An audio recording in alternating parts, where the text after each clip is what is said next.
నమస్కారం అండి. ఎందుకు ఇంత రచ్చ జరుగుతోంది? ఎందుకంటే చాలా కంపెనీలకి భూములు కేటాయిస్తూ ఉంటాయి ప్రభుత్వాలు.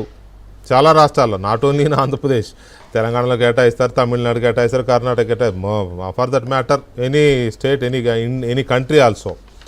ఎందుకు ఈ విషయంలో ఇంత రచ్చ జరుగుతోంది గడిచిన కొన్ని రోజులుగా?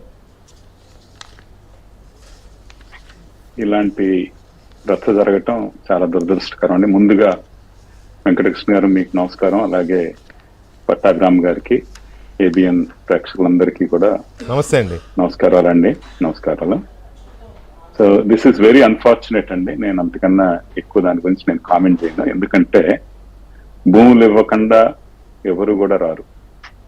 అసలు ఒక్కసారి ఈ డేటా సెంటర్లు ఏంటి, వాటి ఆవశ్యకత ఏంటి, ఆ తర్వాత దాని ఇంపార్టెన్స్ మాకేం చేశారు అన్నది నేను మీకు ఒక నిమిషంలో చెప్తాను, ఒక కపుల్ ఆఫ్ మినిట్స్ లో. ఓకే, మీరు వెనక్కి వెళ్ళి మనకి ఏదైతే ఈ కంప్యూటర్ మన సాఫ్ట్వేర్ ప్రొఫెషన్ బాబు గారు, అంటే మనకి ఈ సాఫ్ట్వేర్ అంటే మీకు తెలిసే ఉంటది.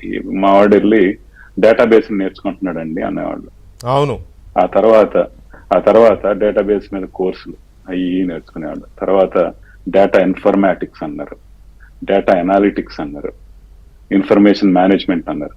ఇవన్నీ ఏంటంటే ఒక డేటాని ఒక చోట పొందుపరిచి వాటి మీద కొన్ని రకాలుగా, అంటే ఆ డేటాని ఎలా ఉపయోగించుకోవాలన్నదే ఈ డేటా సైన్స్ అన్నా, డేటా అనాలిటిక్స్ అన్నా, డేటా అన్నా. అయితే ఈ డేటా ఎక్కడుంది, ఈ డేటా ఎలా తెచ్చుకోవాలన్నది ఒక అంశం. ఈ డేటా అనేది ఏంటి, ఎక్కడ ఉంటుంది, ఎక్కడో చోట స్టోర్ చేయాలి డేటా తెచ్చుకోవాలంటే. ఆ డేటాని స్టోర్ చేసే ప్లేస్ ని డేటా సెంటర్స్ అంటారు. ఈ డేటా సెంటర్స్ ఒకసారి మనం వెళ్ళి ఆలోచిస్తే, అమెరికాలో 33 కోట్ల మంది 35 కోట్ల మంది మధ్యలో ఉంటే జనాభా, 33 కోట్ల మంది ఉంటే 20 కోట్ల మంది, అంటే 200 మిలియన్ పీపుల్ యాక్టివ్ గా ఇంటర్నెట్ యూజ్ చేస్తున్నారు. అలాగే ఇండియాలో 800 మిలియన్లు, అంటే 80 కోట్ల మంది వెరీ యాక్టివ్ ఇంటర్నెట్ యూజర్స్. ఎందుకు వెరీ యాక్టివ్ అంటున్నానంటే 60% of the population is under 30 months. ఈ 30s లో ఉన్నారు. వీళ్ళందరికీ కూడా ఈ ఫ్యూచర్ అనేది, ఈ సాఫ్ట్వేర్ కానీ, ఈ రిలేటెడ్ కానీ, సాఫ్ట్వేర్ తో వచ్చే జాబులు కానీ, లేదా సాఫ్ట్వేర్ నుంచి ఇప్పుడు బిజినెస్లు చాలా జనరేట్ అవుతుంది.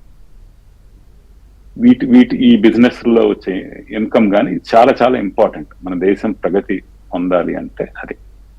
అలాంటి 20 కోట్ల భారతీయులు ఉన్న, 20 కోట్ల ఇంటర్నెట్ యూజర్స్ ఉన్న అమెరికాలో 5,700 డేటా సెంటర్లు ఉన్నాయి. 5,700 డేటా సెంటర్స్. ఓకే.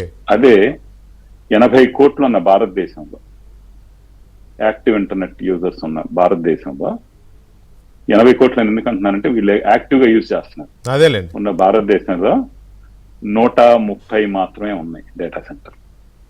మీరు ఆలోచించండి, డేటా సెంటర్లు ఎంత తక్కువ ఉన్నాయో.